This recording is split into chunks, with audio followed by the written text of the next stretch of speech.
नमस्कार साथियों, मैं SC Sharma YouTube channel healing touch acupressure की ओर से आपका हार्दिक स्वागत करता हूं। आज हम आपको बताने जा रहे हैं पाचन तंत्र के बारे में और उससे जुड़े हुए ऑर्गन्स के बारे में। उसके बाद स्वस्थ पाचन के लिए जरूरी बातें, बच्चों के पाचन तंत्र के लिए क्या चीजें हम अवॉइड करें, और अंत में अगर इंडाइजेशन हो जाए तो हमें किस तरह एक्यूप्रेशर से ट्रीटमेंट करना है, आइए जानें। एक कहावत है, good digestion is a seat of long life. यानी हमारा जो स्टमक है, पेट है, वो एक पाचन तंत्र का महत्वपूर्ण ऑर्गन है। ये जो आइसोफेगस है, अन्न नली है, इससे जुड़ा है, डायफ्राम के नीचे की ओर लेफ्ट साइड में स्थित है। पाचन तंत्र जो शुरू होकर ये दांतों, जीभ से होता हुआ ये आइसोफेगस में जाता है। आइसोफेगस यानी भोजन की नली में जाता, पेट में जाता है। और आइए जाने जो स्टमक है, अमाशय के क्या क्या काम है। ये पहला काम जो अमाशय का या पेट का होता है वो स्टोरेज ऑफ फूड होता है, यानी फूड को स्टोर करता है। दूसरा है सीक्रेशन ऑफ गैस्ट्रिक जूसेस, यानी जूसेस जो है निकालता है भोजन से। तीसरा है एब्जॉर्प्शन ऑफ वाटर, वाटर का यानी ग्लूकोज और सॉल्ट को एब्जॉर्ब करने का काम भी पेट का ही है।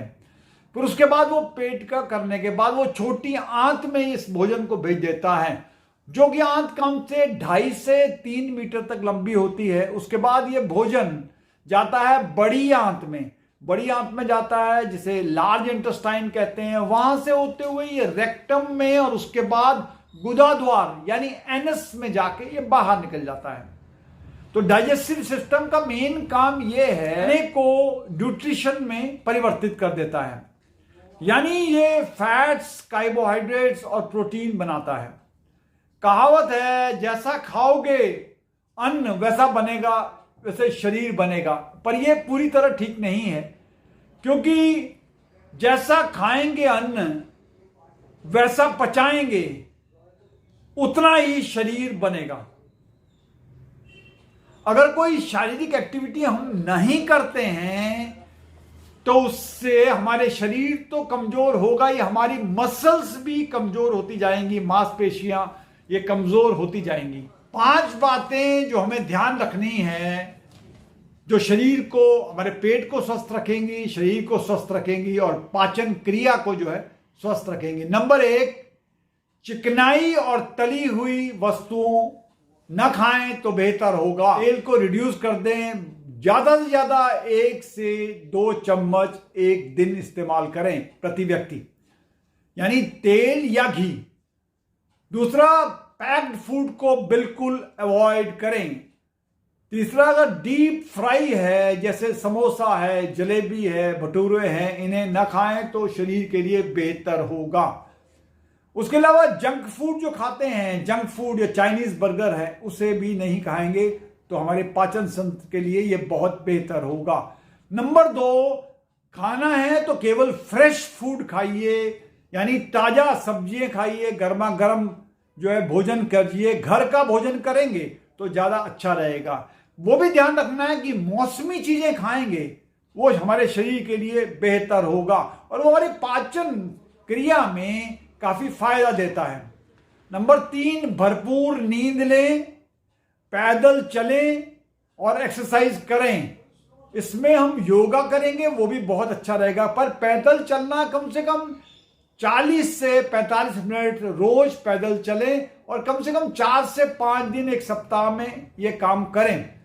उसके अलावा अगर 15 मिनट अगर योगा करते हैं या एक्सरसाइज करते हैं, वो भी शरीर को, पाचन तंत्र को दुरुस्त रखने में बहुत फायदा होता है। नंबर 4, उसमें अगर जो भी हम भोजन कर रहे हैं उसमें अगर 50% यानी आधा अगर उसका कच्चा होगा खाएंगे तो हमारे लिए बेहतर होगा। यानी कोशिश कीजिए कि सलाद पहले खाइए और इस सलाद में जो मौसमी चीजें हैं वो जरूर लीजिए। सब्जियां जैसे खीरा है, टमाटर ले लो, गाजर है, मूली है, जो भी कुछ मिल रहा है मौसमी सब्जियां, उन्हें जरूर खाएं। मगर ये सलाद जो खाएंगे पहले खा लें, उसके बाद ही भोजन करें, क्योंकि इस सलाद से सॉफ्ट फाइबर होता है जो आपके पाचन के लिए बहुत महत्वपूर्ण है। और कोशिश कीजिए अगर इसमें बिना नमक के या बिना नींबू के आप खा पाएंगे तो ये काफी अच्छा रहेगा। उसके बाद याद रखिएगा, खाने के बाद कम से कम 1 घंटे ब्रेकफास्ट के बाद आप मौसमी फल लेंगे तो वो भी अच्छा रहेगा। और पेट में 1/4 अगर खाली रहता है तो वो पाचन तंत्र के लिए अच्छा है। भोजन करते समय या एक बार भोजन करने के बाद भी तुरंत पानी ना पिए। कम से कम पहले और बाद में पानी पीने में कम से कम 1 घंटे का फर्क होना चाहिए। आइए जाने 5 इंपॉर्टेंट पॉइंट जो बच्चों के लिए, नए बच्चों के लिए या बच्चों के डाइजेशन के लिए जरूरी हैं। नंबर 1, कोई अगर बहुत न्यूबॉर्न चाइल्ड है, छोटा बच्चा है, उससे के लिए बेहतर होगा मां का दूध सबसे बढ़िया है उसके पाचन तंत्र को ठीक करने के लिए। कम से कम 6 महीने तक उसे मां का दूध मिलना चाहिए। उसके सारी जो पोषाहार है या न्यूट्रिशन की सारी जरूरतें पूरी हो जाती हैं। 6 महीने के बाद बच्चे को मां के दूध के साथ साथ उससे घर का छोटा भोजन भी दीजिए। मिल्क के अलावा छोटी जो सुपाच्य चीजें हैं उसे देंगे तो अच्छा रहेगा।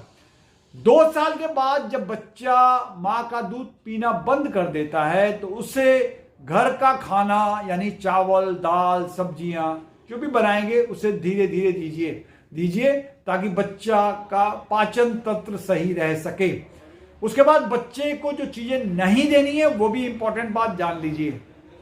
पहले स्ट्रिक्टली कोई भी उसे जो कार्बोनेटेड ड्रिंक्स है यानी कोल्ड ड्रिंक हो या कोला हो उसे बच्चे को बिल्कुल नहीं देना है, क्योंकि उसके हम डाइजेशन के लिए या पाचन तंत्र के लिए ये बहुत नुकसानदायक है और उसकी इम्यूनिटी भी इससे असर पड़ती है। नंबर 2, रिफाइंड शुगर है, ऐसा कोई भोजन न दें जिसमें आर्टिफिशियल शुगर हो, ये बच्चों की सेहत बिगाड़ती है।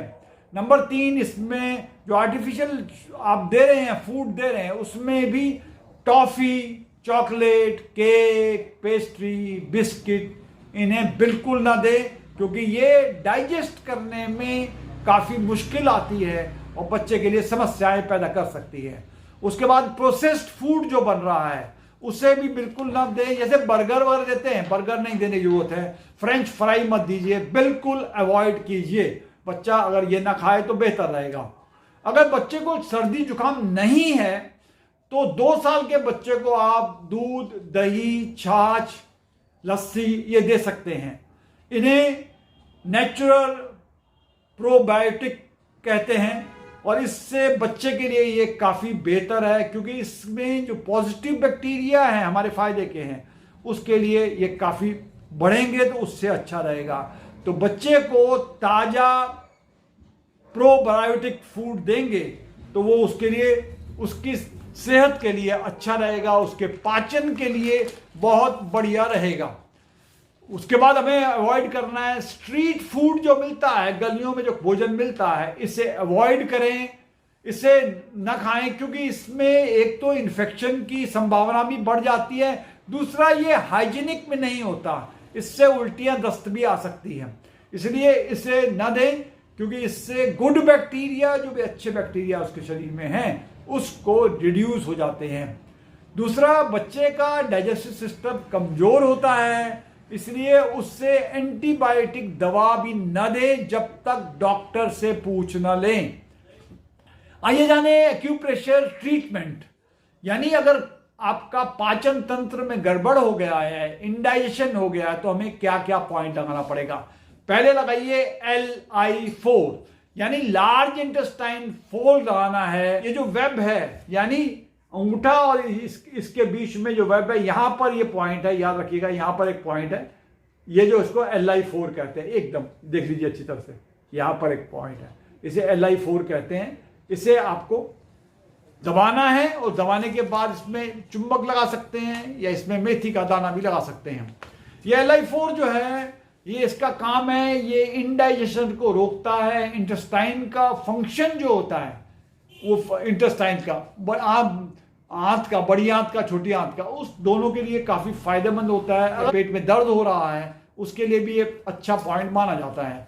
आपको अगर हेडेक वगैरह हो रहा है, हेडेक है या हैंगओवर है, उसके लिए भी ये इसे अच्छा मानेंगे। बस ध्यान रखिएगा ये प्रेग्नेंट औरत को नहीं लगाना है।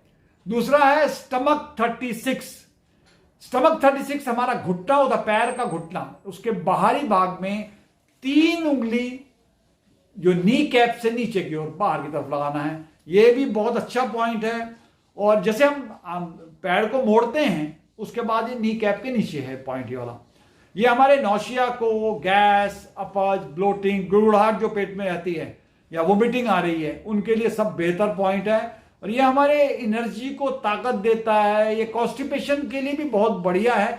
इसे हम आमतौर पे 3 लेग माइल भी कहते हैं। यानी इस पॉइंट पे अगर पॉइंट लगा देंगे तो आप अगर जितने भी थके हो फिर भी 3 माइल्स तक आप पैदल चल सकते हैं। ये बेहतरीन पॉइंट है। तीसरा पॉइंट है SP6। SP6 जो है ये आमतौर पे जो एंकल जॉइंट इनसाइड, पैर में अंदर की तरफ जो एंकल है, एंकल से 3 उंगली ऊपर की ओर है, बीचों बीच, इसमें जो है एंकल बोन से ऊपर है। ये हमारे डाइजेशन के लिए बेटर है। ब्लोटिंग, गुड़गुड़ाहट होती है, हैवीनेस लग रहा है, पेन है अगर आपके स्टमक में, लोअर पर्टिकुलरली लोअर स्टमक में अगर पेन है उसके लिए भी बहुत बढ़िया है। बस ध्यान रहे इसे प्रेग्नेंट औरत को नहीं लगाना है। दूसरा आता है CV12। CV12 है आमतौर पे ये छाती में है, जो रिब्स होते हैं, रिब्स और नाभि के बीच, रिब्स के नीचे वाला पोर्शन जो है, जो जहां पर जॉइंट हो रहा है रिब्स, उसके और नाभि के बीचों बीच होता है। ये मिडिल पॉइंट में होता है। इसको middle point of the body भी कहते हैं इसका लोकेशन। तो इसके लोकेशन में ये जो डिप्रेशन होता है, एक डिप्रेशन टाइप का होता है, जहां भी रिब्स मिलते हैं ना वहां ये होता है। तो इसे चक्रा सिस्टम में बोलेंगे तो इसे हम बोलते हैं सोलर प्लेक्सिस के पॉइंट में ये पॉइंट लगता है। ये इंडाइजेशन के लिए बेहतरीन पॉइंट है। अगर कोई भी स्टमक अपसेट हो रहा है उसके लिए बेहतर है। ओवर ईटिंग कर लिया या भी गैस हो रही है या ब्लोटिंग, गुड़गुड़ाहट हो रही है पेट के लिए, उसके लिए बहुत जरूरी है। ये सारे पॉइंट लगाएंगे तो आपको जो पाचन क्रिया में कोई भी अवरोध हो रहा है उसमें आपका पाचन क्रिया एकदम सही हो जाएगी।